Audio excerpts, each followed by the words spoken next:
I quit my nursing job today.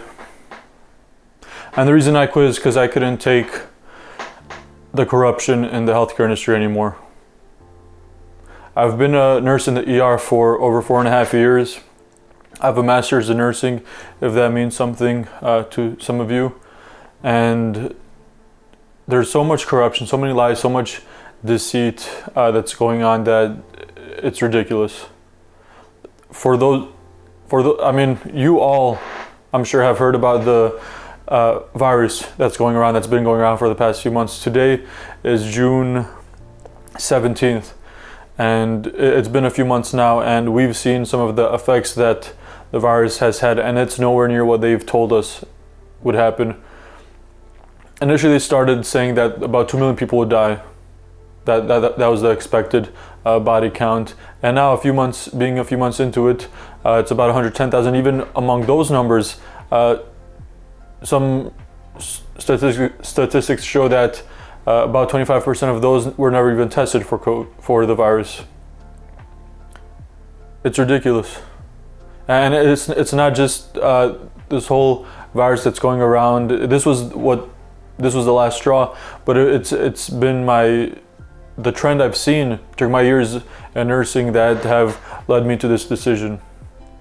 For those of you that are in medicine, you know, if you have your eyes open, if you don't just go with the flow, if you don't just do what you're told, if you think critically about what you're doing and why you're doing it and what forces influence certain decisions and certain policies, you know what's going on. But for those of you that are thinking about going into healthcare, whether it be doctor, nursing, NPs, PAs, whatever it might be, take a good look at what's going on. We were told certain things would happen, and they didn't. Not to the degree they did. And not only that, but in my experience, the pharmaceutical industry has such a big influence and impact on what you learn in school and on the policies and procedures that are instituted in the healthcare industry. Listen, I'm not against vaccines. I'm not against medications. They play their part. Healthcare is an awesome thing if you use it in the right way. If you hurt yourself physically, if you have a terrible injury, if there's a traumatic accident that happens, the hospital is one of the best places for you to be. We have awesome tools and skills to help with that. But if you're talking about chronic disease or even infectious disease, there's a lot of misinformation out there, and I want to take it a step further and even say that there's much disinformation. And what is disinformation? It's information put out there with intent to deceive. Many of you may not agree with that. That's okay. I can tell you what I've seen, what I've experienced, what I've researched, and I've come to my own conclusion, and I encourage you to do the same. And not to just take what you've been spoon-fed through the media or the regular news outlets, but to actually look at the opposing side, listen to their arguments, and see if what you believe or if what the other side says can counter their arguments. I've listened, and much of what they've said I've found to be true. That there's been a huge deception. And for those of you that are in healthcare, or even if you're not in healthcare, there's so many things that are misused and abused. Number one thing I would say is probably medications. I mean, the opioid crisis didn't come out of nowhere. It's been known since the 90s, at least by some higher ups, that they were addictive and that many people were becoming addicted to these drugs and that many people were dying to them. But doctors were not informed of this, and those that were, usually out of their own seeking, because they probably weren't told it, did their part perhaps in not prescribing them too much and being more judicious in how much and to whom they were prescribing the medications. But other doctors just did what they were told. It was because it was convenient. And if you work in healthcare, you know that convenience is oftentimes the route that is taken, not what is good for the patient, because it's become a business, and it's been a business for a while. Unfortunately, my own manager, maybe a year or two ago, we were having a staff meeting, and she says, and I could hear that she had some regret in her voice, that healthcare has become a business. Healthcare is not here, unfortunately, to make you be better. Maybe it helps you feel better, temporarily at least, but it's not there to cure you, because being a business, one of your driving forces is profit. And if profit is your goal, then you want repeat customers. You want them to come back again and again and again. That's how you make more money. So a cure is not in the cards. There's this whole idea of cure for cancer. If there was a cure for cancer, and I do believe that there's a whole lot of things that prevention can do, and even just honestly eating healthy, exercising, sleeping, stress plays a big part in your immunity and your body's ability to fight. If there was a cure for cancer, it wouldn't come out, because those who have much power, much influence, much money wouldn't want it to come out, wouldn't allow it to come out.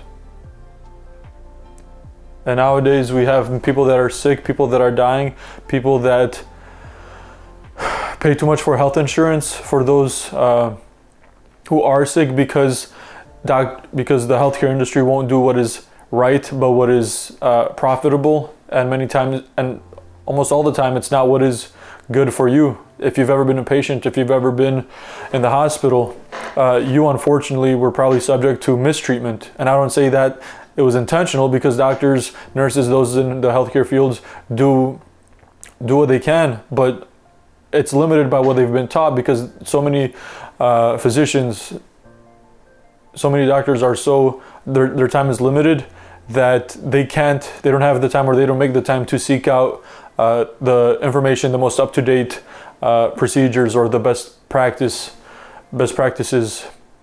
And you as a patient, as one who takes part in the healthcare industry, who seeks out care, is negatively affected by that. It's sad to say, but I mean, I've seen doctors do some terrible things, and some of it's attitude. I mean, within an industry, you have good doctors, you have good officers, you have good chefs, and you have those who disregard even common decency, and do terrible things out of selfish ambition, pride, whatever it might be. But my point is not on the individual here, it's on the whole system, it's on the culture of being quiet because you're afraid to lose your job if you do the right thing, if you speak the truth. I'll give you a personal example. About 2 years ago, I think I've already said I've been a ER nurse for about 4.5 years, and about 2 years ago new study came out, new research, saying that certain medication, Levaquin more specifically, now has a black box label for Achilles tendon rupture. And for those of you that don't know what a black box label warning is, it basically says that it's a severe potential side effect, and that it's so severe and common enough that it warrants a black box warning. And I told him this, and he pretty much dismissed it. He said, "Oh yeah, I know, I heard about that." I was at least hoping that he would tell other doctors about the research. Now, whether he did or did not, I don't know, but I can tell you from what I've seen, it did not change any of the doctors' practices. You would think that if new research comes out saying that a drug or medication is more dangerous than previously thought, there would be a change in practice, or at least you would be more judicious in your prescription of it. I didn't see that. I didn't see... There were some doctors, even more recently, that didn't prescribe as many pain medications, as many opiates as they once had, and I do applaud them for that. But it's just the system, it's the structures, the tendency for those who have a lot of influence to influence those who are on the front lines to do what is not the best for the patient out of their greed. And I didn't want to be part of that system anymore. I didn't want to take part in that, in saying the right thing and being dismissed in refusing to do certain procedures because it was either bad for the patient, or many times a patient didn't want to do something, but the doctor convinced them, because you as a patient, you may not know a lot about about medications or certain procedures or the possible benefits or risks, and the doctor, knowing what he knows and many times having financial incentive to perform a certain procedure or to prescribe medications, convinces you fairly easily in my experience, from what I've seen, because you don't know much and you should trust a doctor, right? I mean, you expect that they would have your well-being in mind, but many times that's not the case, unfortunately. I don't want any of you to suffer. I want you all to be healthy. I would be happy if there were fewer patients, if there were fewer sick people, but the healthcare industry nowadays doesn't want that, because it's not profitable. And regarding more recent events with the virus that I'm sure all of you probably have known about or heard about or experienced, while there are many deaths, it's nowhere near what they told us there would be. And furthermore, if you ask any almost introductory class student in either med school, nursing school, whatever discipline might be, about viruses or about bacteria and about defense mechanisms, even an N95 mask does not help that much with viruses, because viruses are so small, much smaller than bacteria, and that's with an N95 mask. An N95 mask says that 95% of the time it will prevent 95% of pathogens from being inhaled, but that's 95% of the time, and that's with N95 masks. What media outlets and even the WHO and CDC were recommending and are still recommending are for you to wear just regular masks, regular face coverings. Listen, that's like building a fence around your house and expecting flies not to come in there. I heard that recently, I forgot from who, but it's just ineffective. Viruses are so small that they just pass through those masks. It's ineffective, and the whole point behind flattening the curve was not to prevent people from dying. It wasn't to prevent people from getting sick. It was to slow the rate of people getting sick, of people dying down. It was to slow the rate so that the hospitals wouldn't be overwhelmed. But at the hospital I work at, my experience was that our census was cut almost in half. In fact, a few weeks ago, pretty much everyone received an email stating that they were, first initially, at least now, asking for volunteers to go on a 6-week furlough, to be furloughed for 6 weeks, because apparently business is down and they want to save their profits. I mean, if you have eyes, if you don't just believe what you're told, you got to see what's going on here. They don't have your best interests for you. And I'm generalizing here. There are plenty of awesome people in the healthcare field: nurses, doctors, PAs, respiratory therapists, ER techs, even the secretaries, which oftentimes are very valuable and do an awesome job.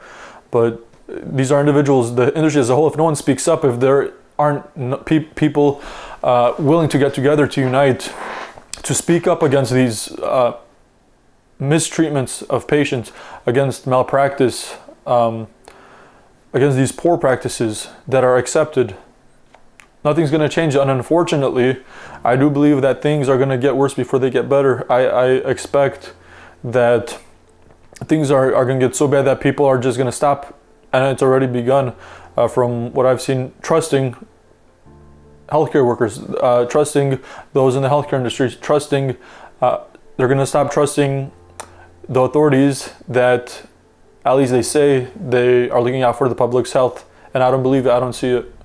Not from the evidence I've seen, not from them saying one thing and contradicting themselves just a few days or a few weeks later, and in fact saying different things to different people, when any person even knows that you have to do it on an individual basis, and you don't quarantine healthy people, you quarantine the sick people, you isolate them. Listen, I'm a big proponent of freedom, and freedom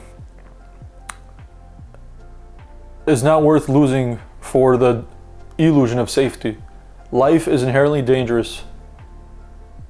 Life is inherently dangerous. Freedom is inherently dangerous because in this wonderful country, you are given the freedom to choose good or to choose bad. And in life, even you have the freedom to choose bad or to choose good. But you're also free to bear the consequences of that. And there is risk in whether you choose good or bad. There's risk attributed to any choice you make. So to trade that freedom for the illusion of safety, which you can never be perfectly safe, is not worth it for me. And for a lot of people that are not only having their freedoms taken away, but voluntarily giving them away, you're going to get what you deserve. And it's not going to be pretty. It's for those of you that are in healthcare. When you have the opportunity, do the right thing. Don't just go according to the status quo. Don't just do things because you were told to do that, because that's what the policy is. And I'm not telling you to go against certain policies or procedures. I'm telling you to make the right choice. There's so many different situations, so many different circumstances, so many different factors to consider. But listen, if we just let people make bad choices, if we contribute to making bad choices, if we perpetuate a system that allows bad choices to be made and in fact promotes bad choices that are to the detriment of patients, to the detriment of even healthcare workers,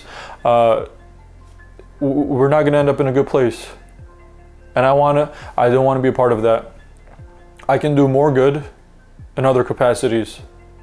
I can still help people. I can still tell them the truth. Now I'm a big proponent of preventative medicine. And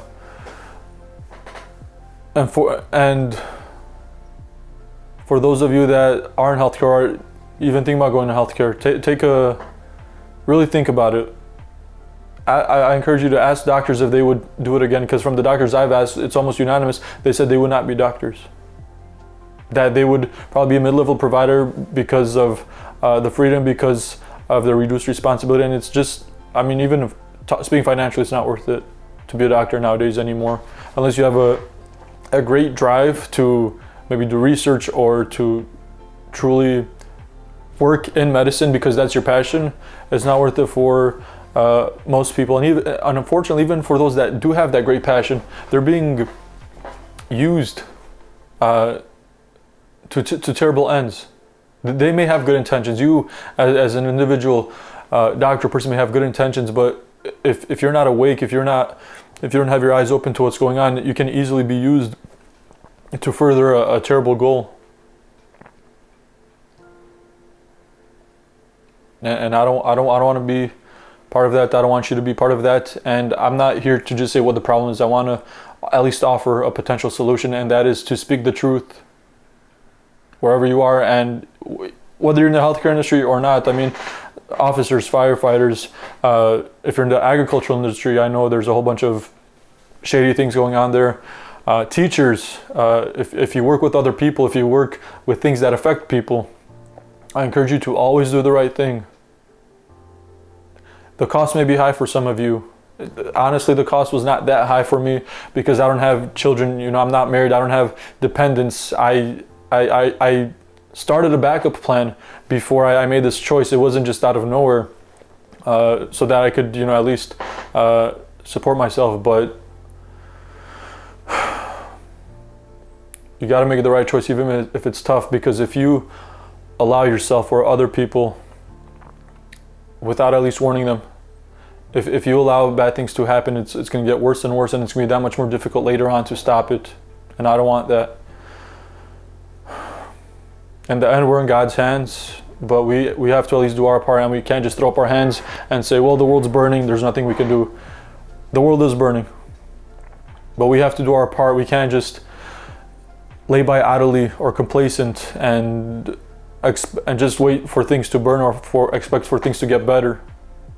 We gotta at least do our part. And even honestly, if it costs us our lives because we did the right thing, so what? It's worth it. If you're a Christian, that's what we're called to do. We're called to give up our lives out of our love for others, for working for their good, for the glory of God. I'm not ashamed. I'm not ashamed.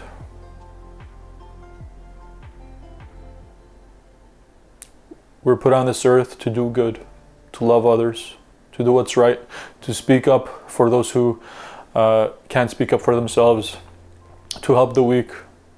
And the healthcare industry now, unfortunately nowadays, does much harm, and in my view it does more harm than good. And I'm going to I have pulled myself out of it, out of the industry at least, and I'm going to do other things. I'm still going to try to help people be healthy, mentally, spiritually, physically, but it's not going to be under that structure, under that system that stifles truth, that suppresses truth.